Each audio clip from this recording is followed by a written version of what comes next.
PTI का बल्ले के निशान के लिए मंगल को अदालत से रुजू करने का फैसला। उम्मीद है अदलिया बल्ले का निशान बहाल कर देगी। अभी मुशावरत चल रही है कि फैसले को सुप्रीम कोर्ट में चैलेंज करना है या हाई कोर्ट में।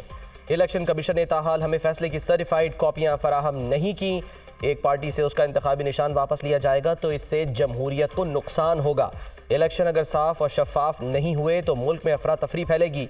ये सब कुछ पीटीआई को सियासत से बाहर रखने के लिए किया जा रहा है। साइफर केस का ट्रायल भी गैर कानूनी तरीके से चलाया जा रहा है। इस्लामाबाद हाई कोर्ट के अहकामात की खिलाफ वर्जी हो रही है। रहनुमा पीटीआई बैरिस्टर गौहर खान की अडियाला जेल के बाहर मीडिया टॉक।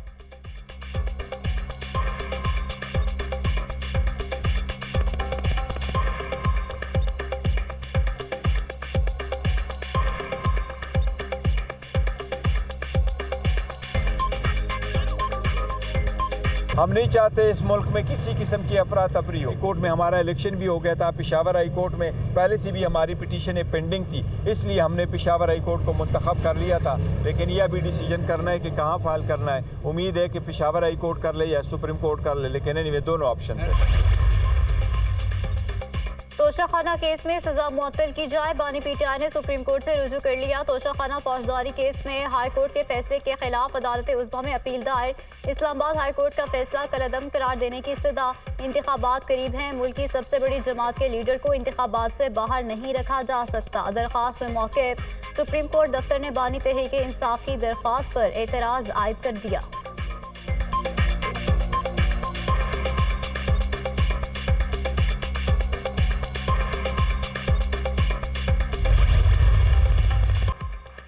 अडियाला जेल में साइफर केस का ओपन ट्रायल। आजम खान और असद मजीद ने बतौर गवाह बयानात कलम बंद करा दिए। सेक्रेटरी वजारत दाखिला आफ्ताब अहमद खान और साबिक सेक्रेटरी सुहेल महमूद का बयान भी कलम बंद। जज अबुल हसनात जुल्करनैन ने समाअत की। कमरा अदालत में बानी पीटीआई की अहलिया, बहनें, शाह महमूद कुरैशी और उनके अहल खाना भी मौजूद रहे। कोर्ट रूम में मीडिया नुमाइंदों ने भी अदालती कार्रवाई देखी। केस की समाअत से मुतालिक किसी को मालूम नहीं था। सुबह 8:30 बजे बताया गया कि आज कोर्ट लग सकती है। हमारे पहुंचने से पहले ही कार्रवाई शुरू कर दी गई। हमारे वकील भी मौजूद नहीं थे।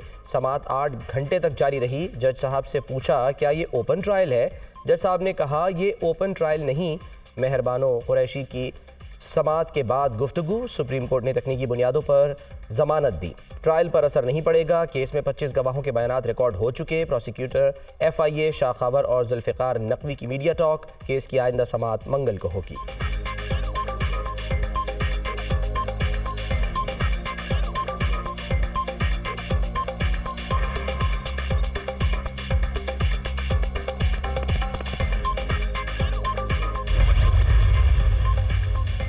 सुप्रीम कोर्ट से जमानत की मंजूरी के बाद शाह महमूद कुरैशी की रिहाई के लिए रुककार जारी ना हो सकी। सुप्रीम कोर्ट से फैसले की मुसद्दिका नकूल की वसूली में ताखीर और फाजिल अदालत के जज की अडियाला जेल में समाअत के बायस मचल के जमा ना हुए।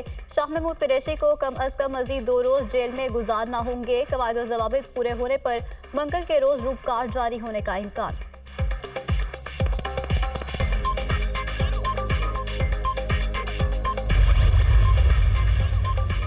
ऑडियो लीक्स केस में इस्लामाबाद हाई कोर्ट का बड़ा फैसला जारी। DGIB और DGFIA तलब। दोनों अफसरान 19 फरवरी को ज़ाती हैसियत में पेश हों। साबिक चीफ जस्टिस साकिब निसार के बेटे नजम निसार और बुशरा बीबी की ऑडियो लीक्स के खिलाफ दरख्वास्त पर तहरीरी फैसला जारी। अदालत को बताया गया कि ISI के पास सोशल मीडिया पर मालूमात जारी करने के सोर्स के तयन की सलाहियत नहीं। DGIB बताएं शहरियों की सर्विलेंस कौन कर सकता है। क्या रियासत पाकिस्तान के पास गैर कानूनी सर्विलेंस से महफूज रहने की सलाहियत है। इंटेलिजेंस ब्यूरो भी इंक्वायरी करके गैर कानूनी तौर पर ऑडियो लीक करने वाले सोशल मीडिया अकाउंट्स और शेयर करने वालों का तयन करे और रिपोर्ट जमा कराए। हुक्मनामे का मतन।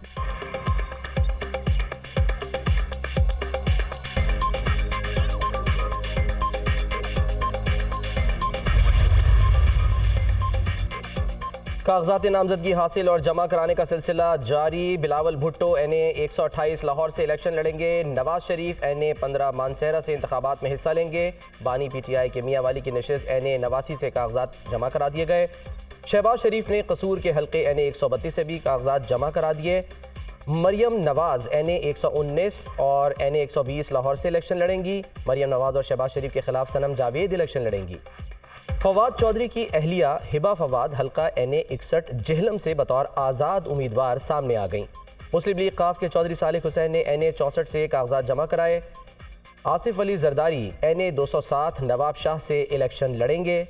परवेज़ खटक ने NA 33 नौशेरा और 2 सूबाई नशस्तों से कागजात जमा करा दिए।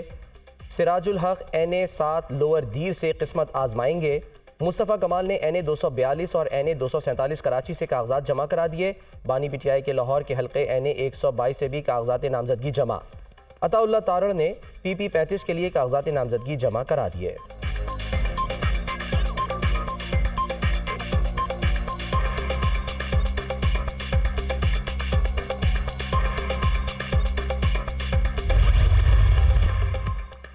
चौधरी परवेज इलाही को दिल की तकलीफ, अडयाला जेल से रावलपिंडी इंस्टीट्यूट ऑफ कार्डियोलॉजी मुंतकिल। साबिक वज़ीर आला पंजाब को गुज़श्ता रात से दिल में तकलीफ की शिकायत थी।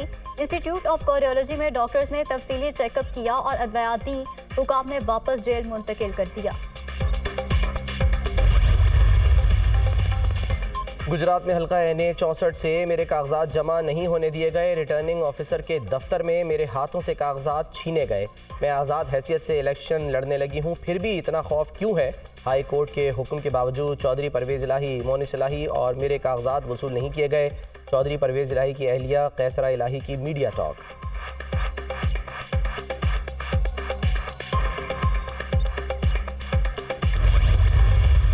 आप कागज ले रहा हो और मुल्क की पूरी खारजा पॉलिसी दाव पे लगा दो। जिसको सिसिलियन माफिया, गॉड फादर, सियासी दहशतगर्द का सर्टिफिकेट मिलना चाहिए, वो मासूम है। 190 मिलियन पाउंड का बंद लिफाफा, जैसे साइफर का बंद लिफाफा था ना, बंद कागज था, इसी तरह 190 मिलियन पाउंड का बंद लिफाफा काबीना में लहराओ और खा जाओ। तुम मासूम हो। पहले लाडला करके 2018 में RTS को बिठाकर मुसल्लत किया गया, अब मासूम कह के मुसल्लत किया जा रहा है। ये मासूम इसलिए है, ये लाडला इसलिए है क्योंकि जब ये सुप्रीम कोर्ट 9 मई का मुलजिम जाता है, मुजरिम जाता है, तो उसको कहा जाता है गुड टू सी यू। जिस शख्स ने आइन की खिलाफ वर्जी कराई उसे मासूम कहा जा रहा है। ये इसलिए लाडला है कि जब सुप्रीम कोर्ट जाता है तो गुड टू सी यू कहा जाता है। ये 190 मिलियन पाउंड का बंद लिफाफा काबीना में लहरा कर रखा जाए, इसे मासूम कहते हैं। जिसने मुल्क को तबाह किया, क्या वो मासूम है? क्या फौरन फंडिंग करने वाला और 9 मई का मुजरिम मासूम है? इस मासूम आदमी ने मुल्क की सलामती दाव पर लगाई। रहनुमा नून लीग मरियम औरंगजेब की बानी PTI पर लफ्जी गोलाबारी। प्रेस कॉन्फ्रेंस करते हुए कहा कि अदम एतमाद किसी किस्म की साजिश नहीं थी।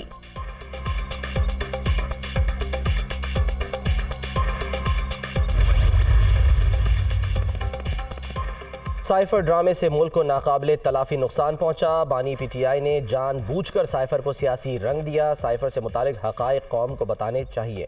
क्या वो बड़ी जमात और बड़ा लीडर है जिसको RTS बिठाकर इक़्तिदार में लाया गया? गलत बयानी की वजह से मुल्क की मईशत बैठी। सानह 9 मई हुआ। फॉरेन फंडिंग के मामले पर बानी PTI पर पाबंदी लगनी चाहिए थी। रहनुमा पीपल्स पार्टी शर्जील मेमन ने प्रेस कॉन्फ्रेंस करते हुए कहा कि पीपल्स पार्टी PTI से ज़्यादा ख़तरनाक मराहिल से गुजर चुकी है। सबको पता है ये किसका लाडला है। लाडले को ख़ास रियायत नहीं मिलनी चाहिए।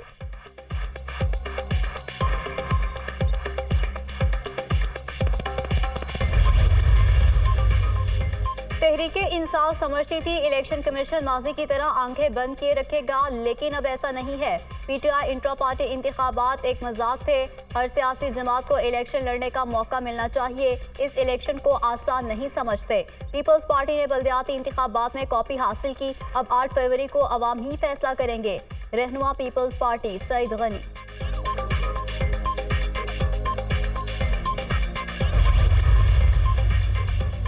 साइफर केस में अदालती फैसले का एहतराम है। सुना है जिसके हक में फैसला हो वही लाडला हो जाता है। साइफर को बुनियाद बनाकर सियासत की गई। इस्टेब्लिशमेंट को भी मामले पर घसीटा गया। साइफर पर एक मुल्क के सरकारी हुकाम पर इल्ज़ाम लगाए गए। रहनुमा नून लीग मलिक अहमद खान की प्रेस कॉन्फ्रेंस। कहा PTI को बंद लिफाफों से बहुत रग़बत है। बंद लिफाफे में चाहे 190 मिलियन पाउंड हो या बंद लिफाफे से कौमी असम्बली तोड़ें। साइफर के मामले पर काबीना की मुख्तसर मीटिंग की गई थी। जब एक सियासी जमात कलअदम हो गई तो इलेक्शन कमीशन इसे इंतखाबी निशान कैसे देगा?